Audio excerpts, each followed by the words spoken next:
Camille Paglia, they call you Snarly Spice. Oh, great. What do you think about being called that. snarly? I think it's a very good role model for women. I think women should be as nasty as possible. Why should they be nasty as possible? Because women have been, nodding and smiling and giving men support from behind the scenes for years. It's about time women take stage. Now, they also named some other people. Martha Stewart. They call her really scary Spice. Vernon Jordan, Aiken, Gum, Strauss, Hauer, Feld, and Spice. Courtney Love, Smack and Spice, and Bob Hope, Old Spice, which is one that keeps going. Now, also in USA Today, there is a more serious story, but about the same thing. A woman, Diane McWhorter, who's a writer in New York, talks about the whole issue of the Spice Girls and her young daughter.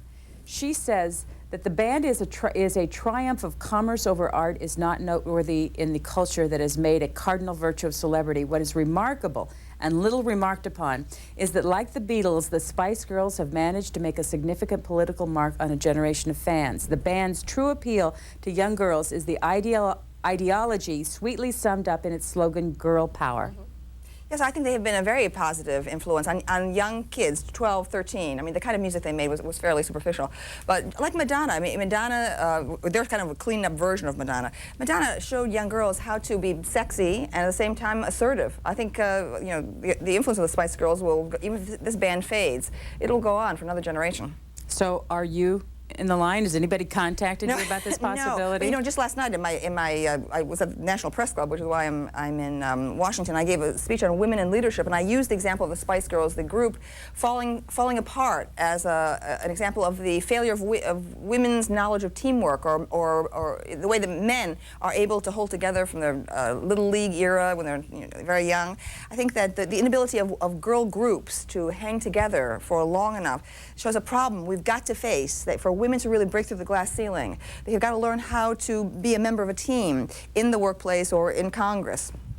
Do you see women out there who are successfully being members of team and therefore successfully getting their point out? Well, I think Title IX, even when Title IX has been used excessively, causing so many men's teams to be disbanded, I think that Title IX over the long run is going to help women to learn how to function in teams, because there's a way of subordinating your ego, sort of being competitive in the arena, and then kind of hail fellow well-meant backslapping thing that men have outside the office, okay, which glues, the glue that holds together so much of the corporate network in the world. And it's something that I think we've got to start thinking about for girls from the high school level on. This kind of practical, vocational sort of problem solving. How do you interact in a group and not just become a diva like this one Spice Girl immediately? Well, I'm too big for this. I don't have to take this anymore. The great men's groups in rock have held together over time, over decades, even when they fought with each other, even when they had fisticuffs with each other.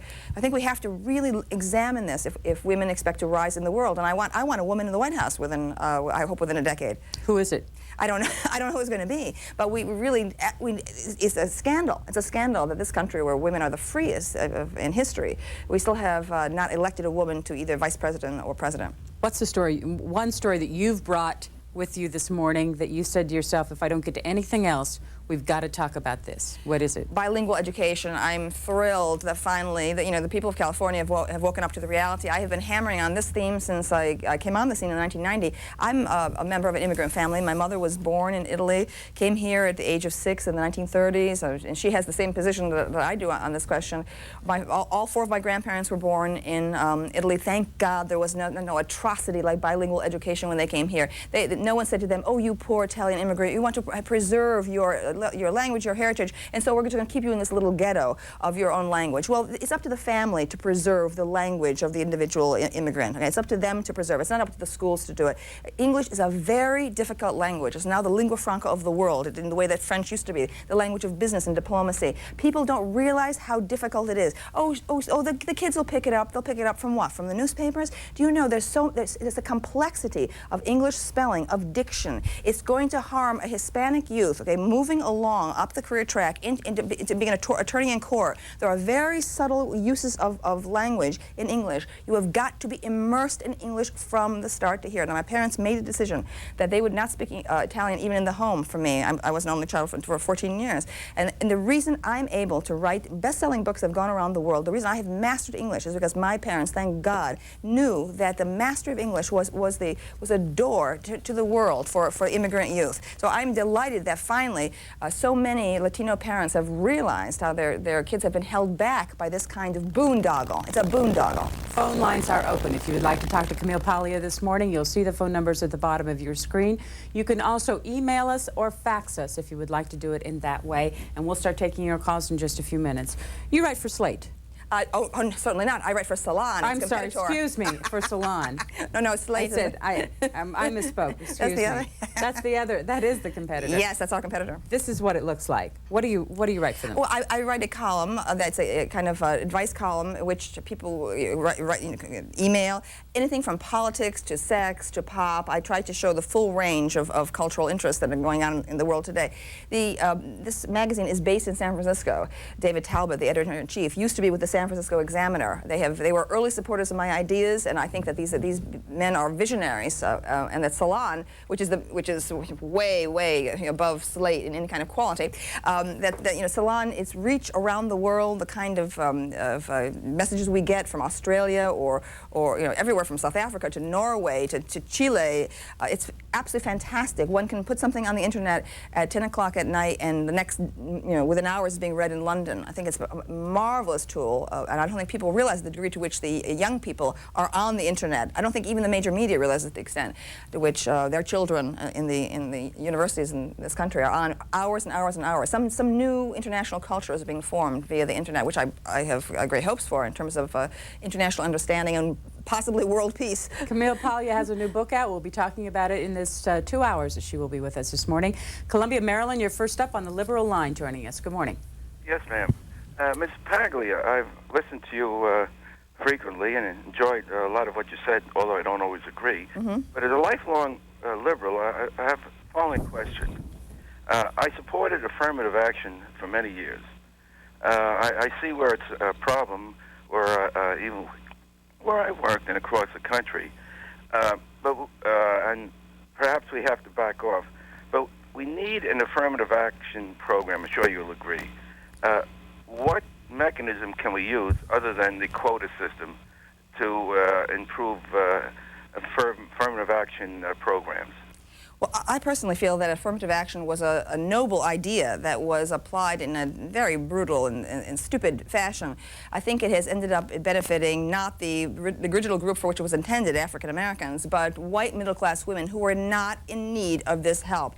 I have seen, in my view, the way that affirmative action has distorted the humanities education in the elite schools across this country. There are an enormous number of extremely mediocre women who have been elevated to the top ranks. I'm talking about the Ivy League. I'm talking about it anywhere from Harvard to Duke to Princeton to Berkeley. I think that affirmative action has been a part of the general debasement of intellectual and scholarly standards in the universities. Now, I don't agree at all with the quota tendency of affirmative action. No matter what people say, it has been a quota system. I think what we needed to do was to look at public school education. I want to return to basics. That's the way to help African American youth make their way in the world, to give them the basic skills. But at the same time, as affirmative action came along, as this clumsy government tool, we had a complete abandonment of the inner city schools, a sense that, well, there's no way to really have order. We can't possibly harm people's self-esteem by keeping them back a grade if they haven't mastered basic skills.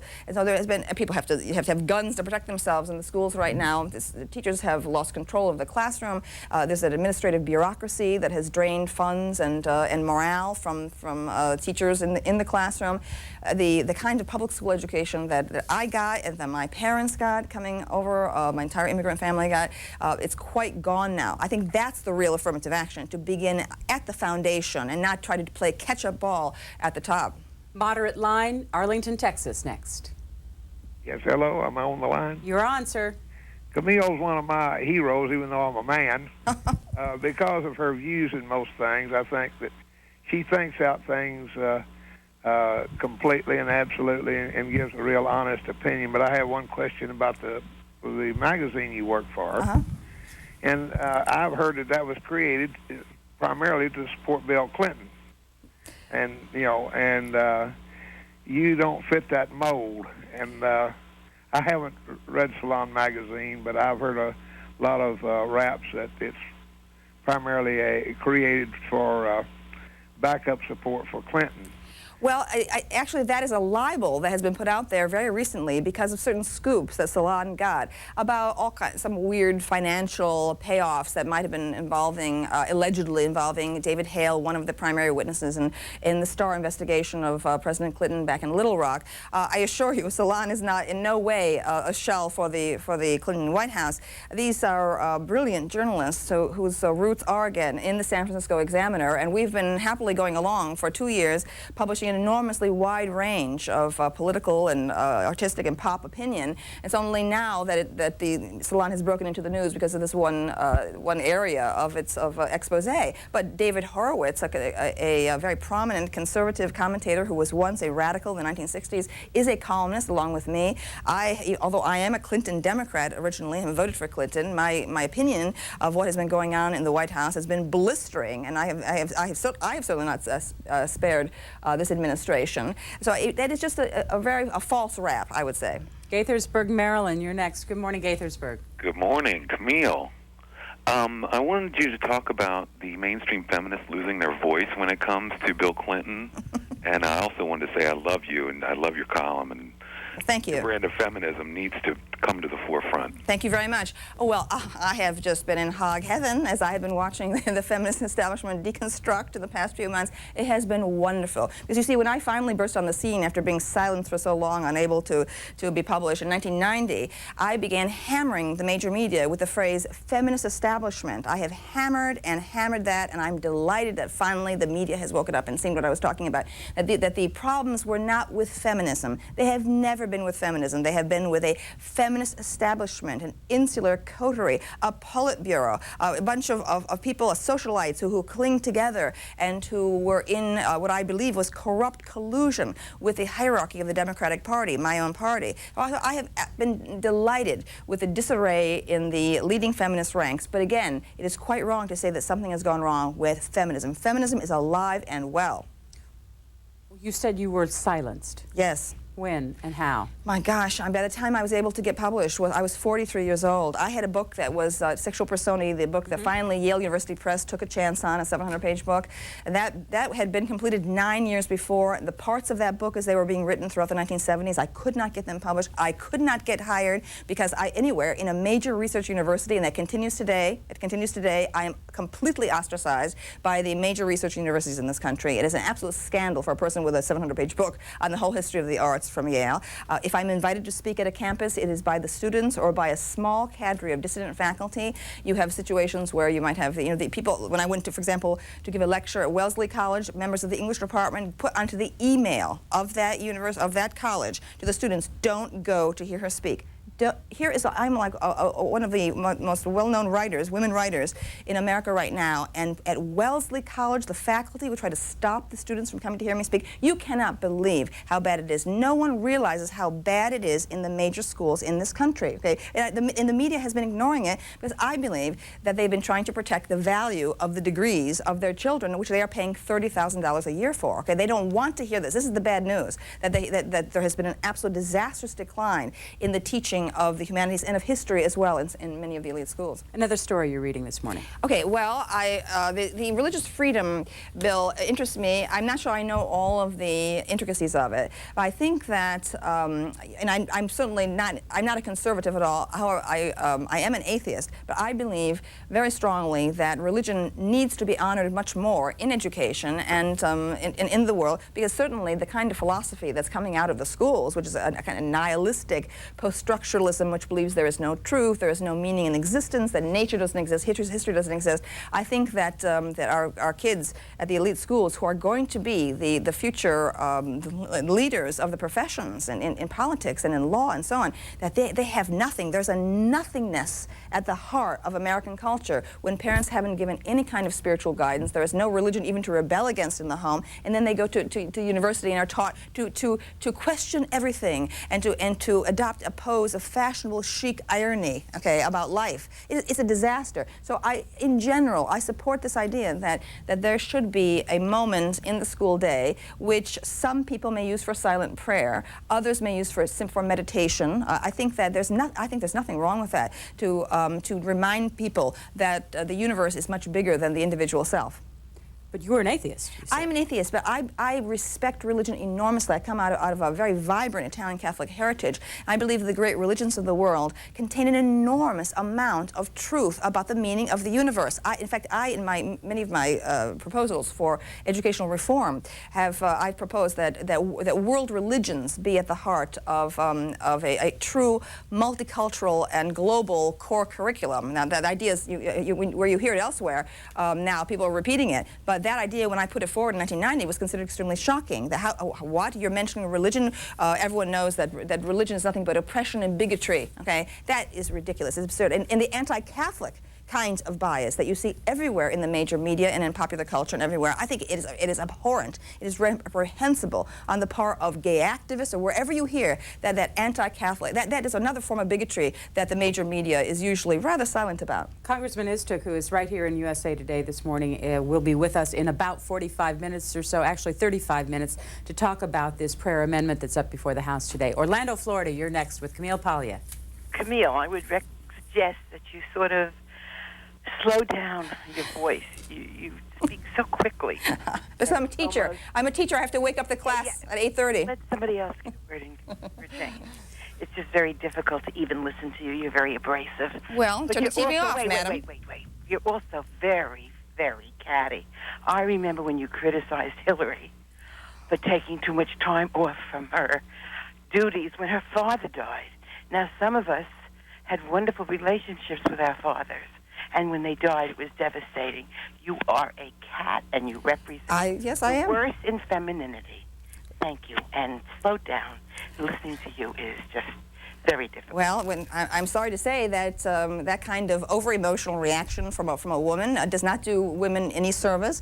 Her using the word catty about a woman intellectual shows what's wrong with women right now. Okay, I think that a person who uses such a word is very catty herself. And I think that treating Hillary Clinton as if she is beyond criticism, when she had put herself forward as the head of massive health care reform in this country, and then 2 weeks later suddenly was off tending to her private business, as if she had a private life in the way that men who are in public do not. I think that Hillary Clinton has not done the feminist movement any kind of service.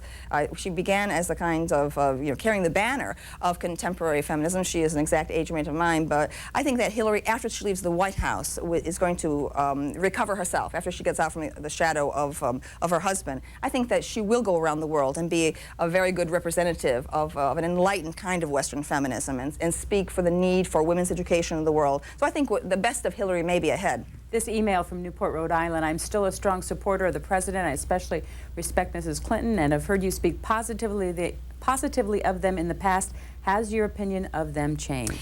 Well, I am a Clinton Democrat. I believe very strongly in Clinton's original mission to heal up the great schism between liberalism and conservatism in this country. I felt that these are false polarities that we just need to get rid of them for the 21st century. I've been very disappointed with the behavior of the Clintons. I think that even though Bill is essentially a populist at heart, coming from Little Rock, that they surrounded themselves with a kind of arrogant clique of Yale Law School graduates, and I know that very well, having gone to the Yale graduate school at the same time they did.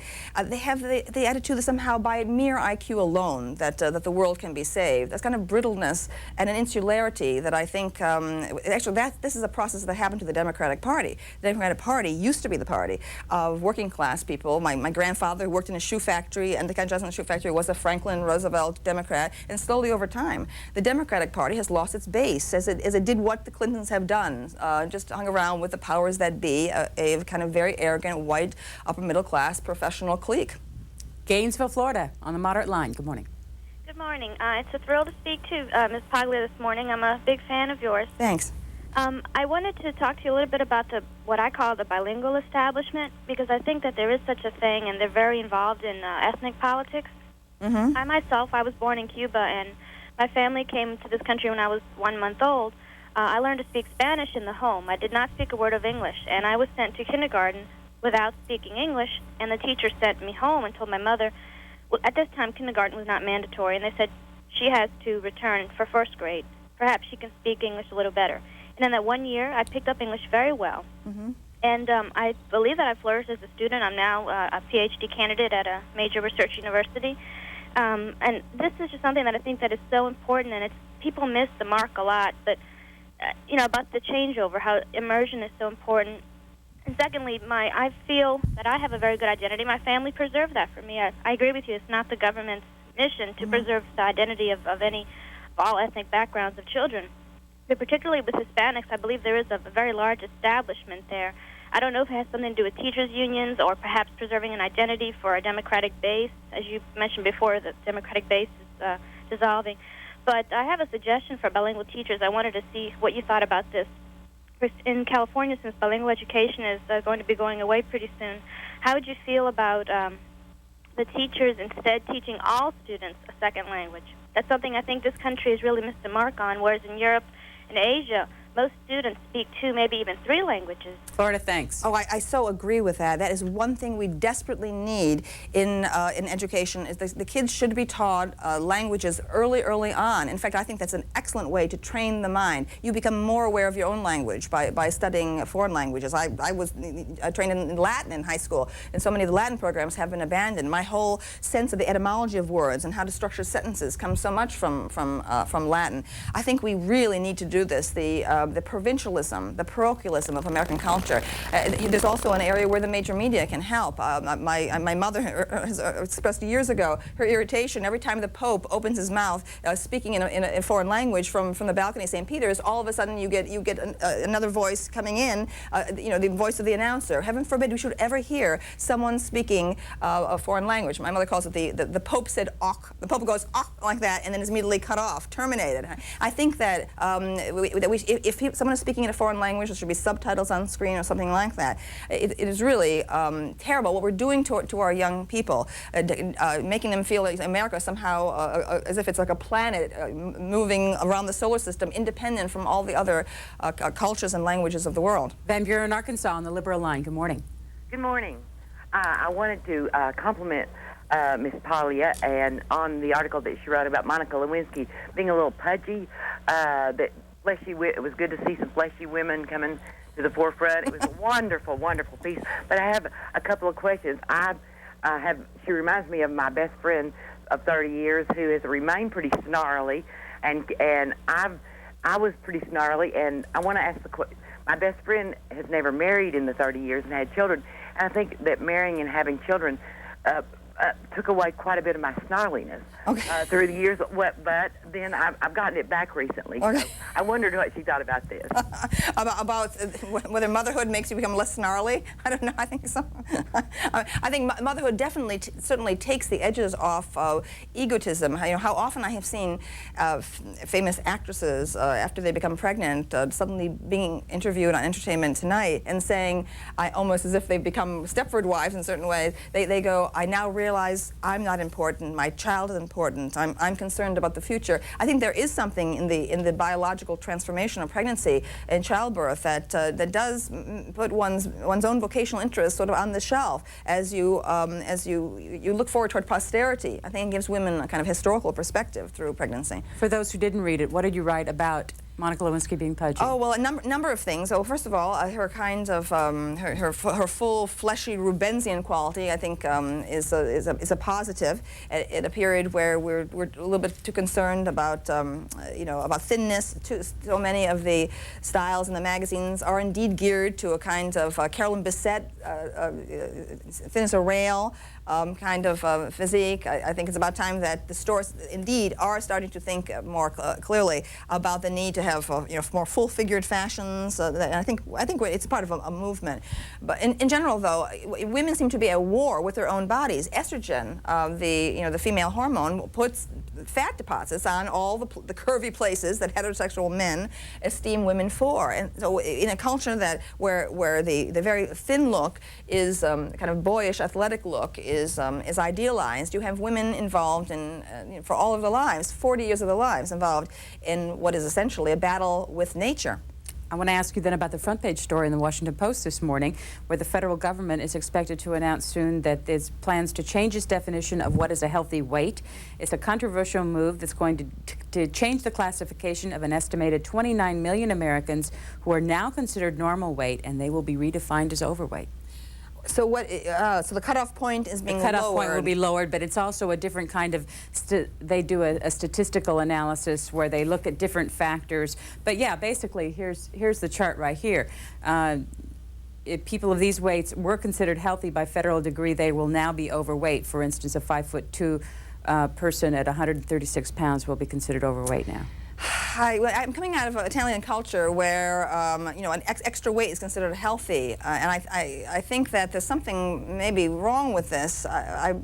I'm a little suspicious. I teach a course called Women in Sex Roles at the University of the Arts, and one of the main themes of this course is to trace the oscillating vision of woman through history, from the early, very voluptuous great goddess statuettes where the large breasts and buttocks were a symbol of affluence and the fertility of nature, to the thinner, almost anorectic look of the periods in which actually women take a place in society. It's a theme that goes back and forth.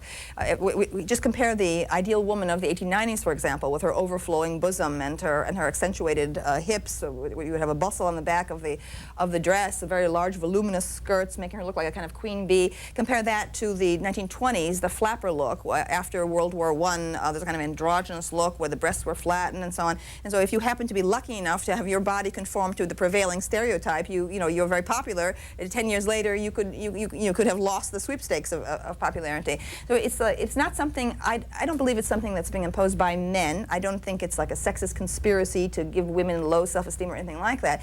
I believe it has to do with whether people are living in an agricultural time where survival is necessary. Therefore, the plump woman is a sign of prosperity and health, or you're in a time when women are expected to be more like men and to make their way in the world by brain and by their talents, their vocational talents. So we're in a period right now, unfortunately, in which the proper look is a bit too thin for my taste. Alexandria, Virginia, conservative line. Good morning.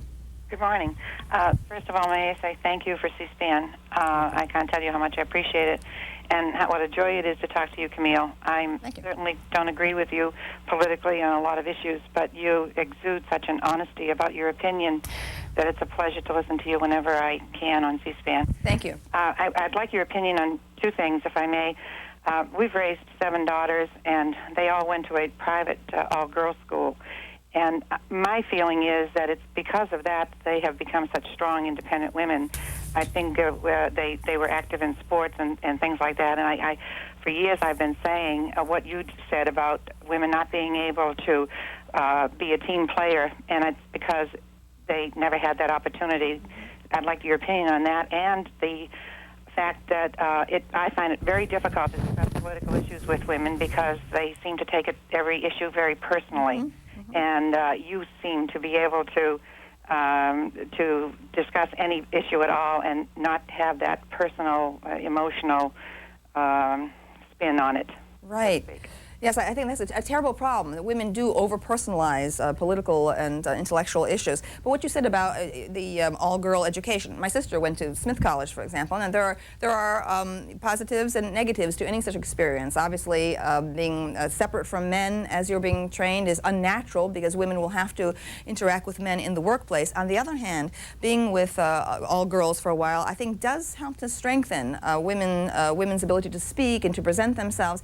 I don't agree with there's another one of these boondoggle industries out there talking about the girls' low self-esteem in early adolescence and the way that teachers discriminate against girls in the classroom and pay more attention to boys. That is such a bunch of malarkey. Wherever you hear that, it's absolute nonsense. The real fact of the matter is there's the missing term in all these discussions is that young girls suddenly experience their first periods. All right? They suddenly undergo the menstrual process. It's an enormous thing that happens to them from inside their bodies. And all all of a sudden they become quieter and more reflective. It's an enormous and profound experience. I think there's an embarrassment factor that women don't want to embarrass themselves. I can see it as a teacher of 27 years in the classroom, that you can see the girls who are very excellent students and they're very attentive. They're usually far better than the boys. There's the rare boy that's as good as the girls. But I can see in their eyes, don't embarrass me, don't call me, don't let me make a fool of myself. Whereas the boys don't care. All right, the boys are immature. They're mad egotists. They don't care if they make a fool of themselves. They just want to express themselves. Right. So that's what I see, is that this is why the analysts of self-esteem are so totally wrong. When the teachers are paying more attention to the boys, is to say, shut up, put your feet down, you're being a fool, or that sort of thing. And the boys love it. They love attention for its own sake. So I do think that all girls' schools, in fact, all boys' schools in high school as well, by removing the sexual attraction issue, okay, from the dynamic, I think it does allow both sexes to develop their vocational skills. Tucson, Arizona on the moderate line. Good morning. Hi, Ms. Paglia. It's very nice talking to you. Thank you. Are you aware of the following that you have among gay people? You know, we have gay friends in Mexico even, and thanks to the web, we've been able to share your writings and stuff. And the other part of my question is, are you aware that you're always questioning establishment, even gay establishment?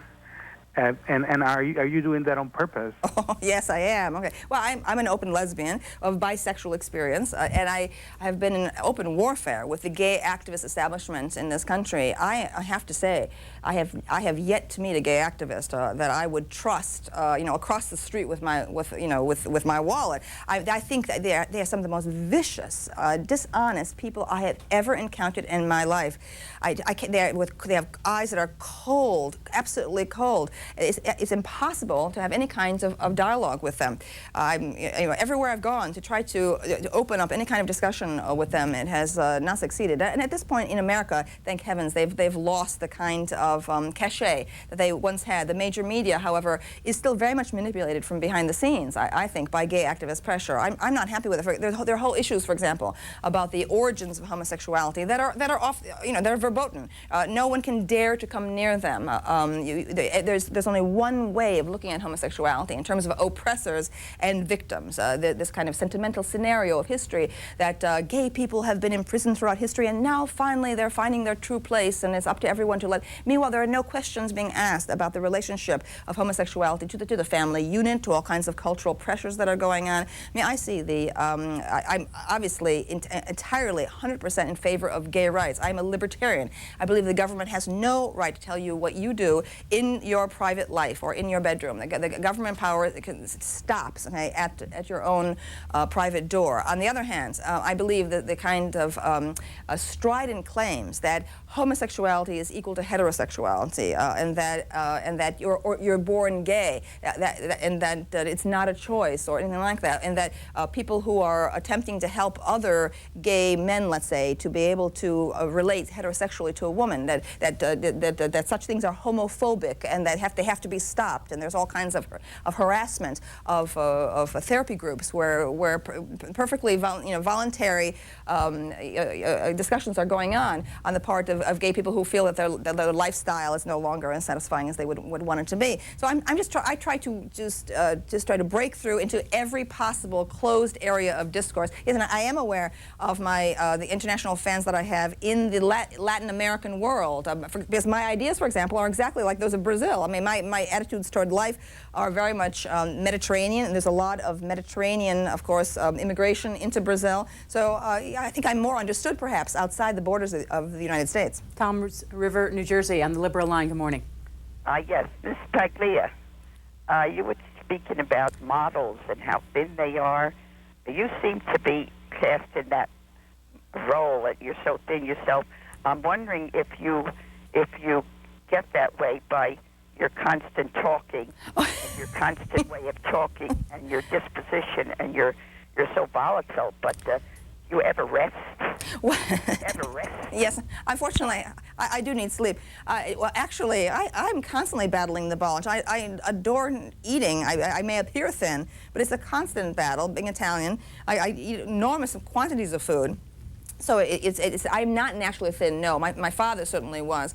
But on the other hand, even though I'm criticizing the tendency of models to be a little bit too thin in the magazines right now, I am a great supporter of the fashion industry and of the fashion magazines. And I think one of the services I have done in feminism in the 1990s was to get people off that ridiculous rhetoric that the fashion magazines are there to give women low self-esteem and so on. I see the fashion magazines, many of which have gay artists operating in photography, in makeup, in costume and so on. I see the fashion magazines as artworks for the masses, and most people, most ordinary housewives like to leaf through fashion magazines. They don't get low self-esteem from doing it. They love to simply glory in the beauty and the color of these magnificent pictorials, which are available for $3.95 on the newsstand. So I don't want to seem to be part of the feminist group that's constantly demeaning fashion magazines. Your 3 books. Sexual Persona, 1990. What was that about again? Well, Sexual Persona is an account of the whole history of images of sexuality, from cave art through ancient Egypt, ancient Greece, to the Renaissance, down to the 19th century, in which I deal with a lot of major authors, down to the 1900s. And the second volume of Sexual Persona is on popular culture. I'm currently revising that. And Sex, Art, and American Culture, 1992. This was a collection of my essays with a number of other new essays I wrote on the subjects of sex and art and culture. 1994, Vamps and Tramps. And again, more of my collected essays and all kinds of other things, cartoons that have been done about me and so on. And then which one sold the best? Well, Sexual Persona is the best-selling work of literary criticism of the 1990s. You never know it from the attitude of the Ivy League. It was a breakout book. That is, it was simply a book published by a university press without any kind of publicity. My picture wasn't on it. I was unknown. And for some mysterious reason, the book kept selling and selling and selling, and has gone around the world in many languages. And it shows that people are very hungry right now for looking at literature and art in terms of appreciation and respect and honor, and not trashing literature and art in the way that is taught you in the Ivy League and all the schools, the elite schools right now. They're questioning, going with a red pen through the great works and going, oh, racism, sexism, homophobia, like that. I'm Italian, and I was trained to honor the artist and to honor great art. I believe art contains the whole history of humanity, and so I think people were eager for that, written in plain English, and people wrote to me. General readers were writing to me about, this is the best education I have had since I've gone to the library and taken so many books out. You stimulate the desire to read and to study. So I mean, I feel that I've made a connection with the general audience, which is indeed thirsty for the history of art. In fact, that leads us into one of the other things I chose this morning, which is this magnificent full-page ad in the New York Times for a new exhibition at the Metropolitan Museum of Art. Edward Burne-Jones, one of my favorite painters. There are certain illustrations from him in my book, Sexual Persona. Look at that magnificent full-page ad. Now, there you have it. The people, whenever a major exhibition is offered now on Cézanne or any major artist, people utterly flock, right? This is the kind of education that they're no longer getting in the universities. Right? The universities are into, oh, the artist doesn't really exist. Art is merely a tool of a political agenda. But here we have the museums now offering themselves as shrines of culture. I absolutely support it. I think this full-color ad coming at one in the black and white New York Times is just magnificent. I believe that art is the record, again, of the highest impulses in humanity. If we are going to represent ourselves to distant civilizations around the galaxies, if they exist, we will show ourselves by our art. Okay, and so I feel that the attitude of the major academic establishment toward art is utterly reprehensible, utterly reprehensible. All right, it is shameful. Okay, the kind of skepticism, okay, and a kind of a pose of superiority that our best students are being tutored in. We'll talk about your new book after this call from Alpharetta?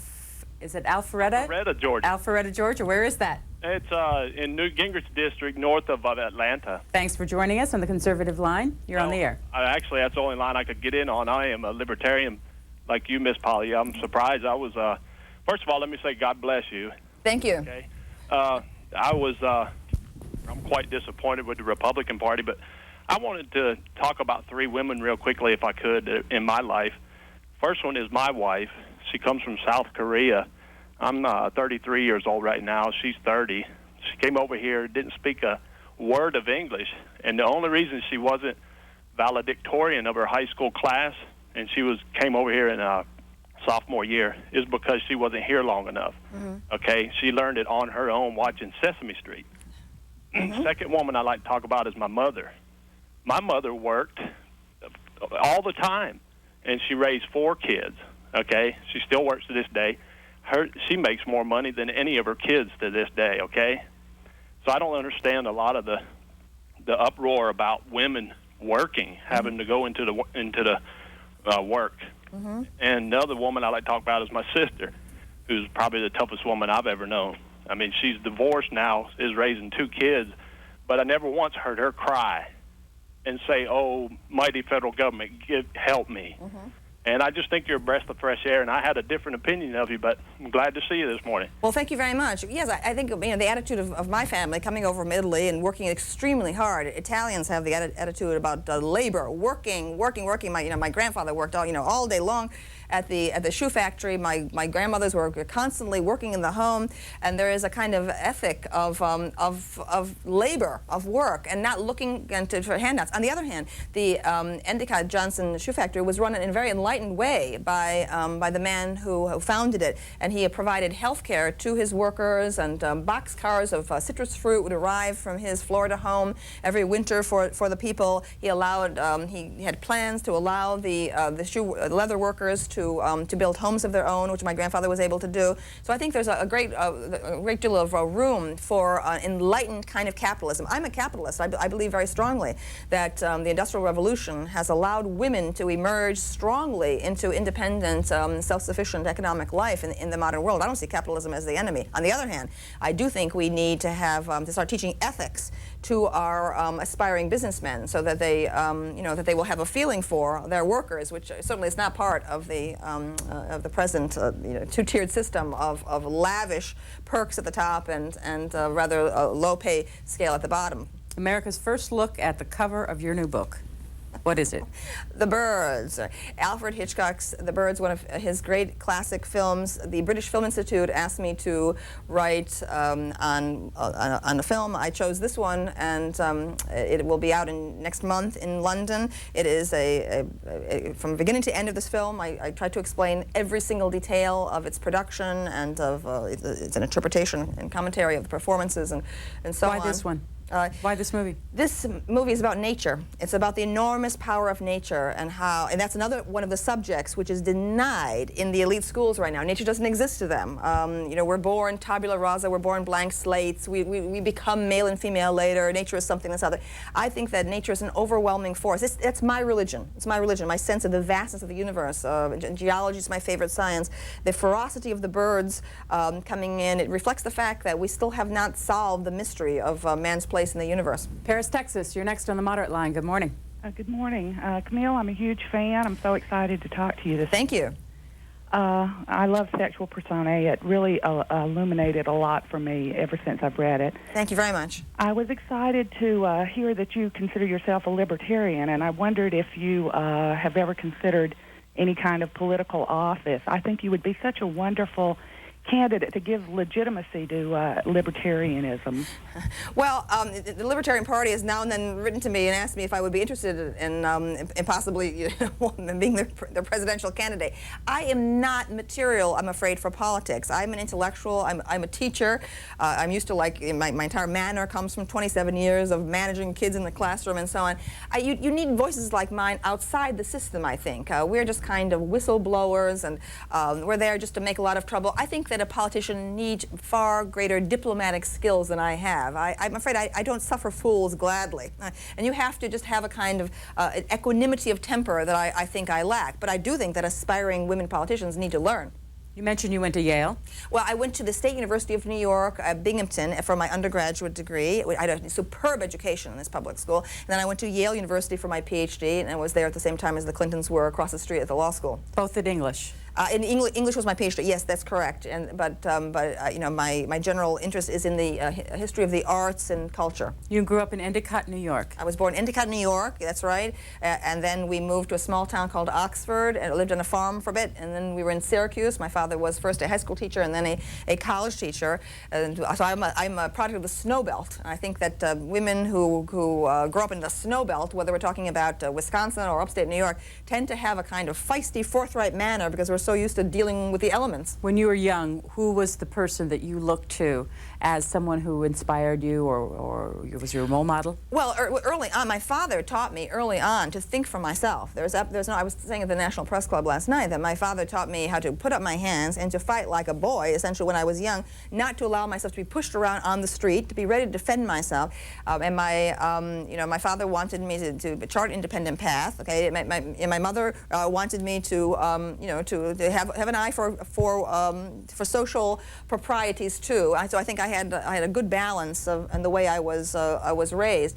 I have very powerful personalities in my Italian background, very powerful women and powerful men. So I come from this tradition of outspoken people, charismatic men, and powerful women, and therefore I'm very impatient with the kinds of mealy mouth, the nerdiness that I see among the students when I go to the elite schools. I mean, all of the feminist rhetoric that the women are being taught in the elite schools is certainly not making them as powerful as my grandmother was, for example. My grandmother had a kind of majesty and awesome power that I don't see anywhere in these little whiny little girls that are being produced by contemporary feminism. Are your parents still alive? Well, my father died in the early 1990s, and my mother still lives in Syracuse. What does she think of your success? Well, my sister said to my mother at one point, she said, just imagine how Mick Jagger's mother must have felt. Well, my mother is not crazy about publicity, but I think that she agrees with a lot of my positions, obviously, like about bilingual education and so on. So I think I'm carrying the Italian-American flag. Certainly not. We've had Italian-Americans a lot in the entertainment industry, like Frank Sinatra and so on, but really not that many. There's Gay Talese and so on, who have risen in the world of scholarship or letters, and especially not Italian-American women. So I'm glad to be pushing forward there. Washington, D.C. on the Liberal Line. Good morning. Good morning. My name is Chris Ray, and I just want to commend you for a wonderful job you're doing. I think you're a pioneer for women around the world, and I hope that you keep up the good work. Oh, thank you. Thank you very much. Springfield, Virginia, you're next. Good morning, Springfield. Good morning. Am I on? Yes, you are. Okay. Camille, my name is Ralph. I'm an Italian-American, and you're my favorite liberal. I love your column. I read Salon on the Internet. Are you familiar with the graduation speech? It was made by the New York Times city editor, I believe it was, to Barnard College? No. Apparently, the article I read, it was sort of a slip of the tongue is the way they pitched it, but she talked about how she gave up family to devote full time to her career. And the tenor of the article was that this is what men do all the time. They devote 100% of their time if they want to get to the top of their career. And I'd like to get your comments. I'll hang up now and put the television back on so I can devote full attention to you. Thank you. Well, it really is true that over time that men have given an enormous amount of their lives to providing a livelihood for their families. I think that is one of the raw deals that men have gotten in feminist rhetoric of the last 25 years. I think that there's Warren Farrell's book, The Myth of Male Power, talks about this. The idea that somehow men are just in it for themselves, working those very, very long days, and it's cost them emotionally at home, being so distant from the family unit. I certainly have the example in Italian-American culture is that men being extremely devoted to family life. I didn't have the experience of any negligent or abusive men in my whole family history. So I feel that that kind of rhetoric. I'm not sure which figure from the New York Times you're talking about here, but there's an awful lot, let's say, of garbage that comes out of the hierarchy of the New York Times. I mean, the New York Times used to be a magnificent newspaper in the 1970s, and one can scarcely believe what one reads in it half the time these days. Even though I'm writing for it myself, I'm very discouraged by the quality of journalism and the quality of thinking of most of the northeastern newspapers. Camille Paglia will be rejoining us in about 15 minutes, and we will continue to go through some of the papers, the story that she's written. We're going to give you a break, however. You can get a cup of coffee and read some of the papers out in our green room. In the meantime, we're going to talk to Congressman Istuk from Oklahoma, who is joining us.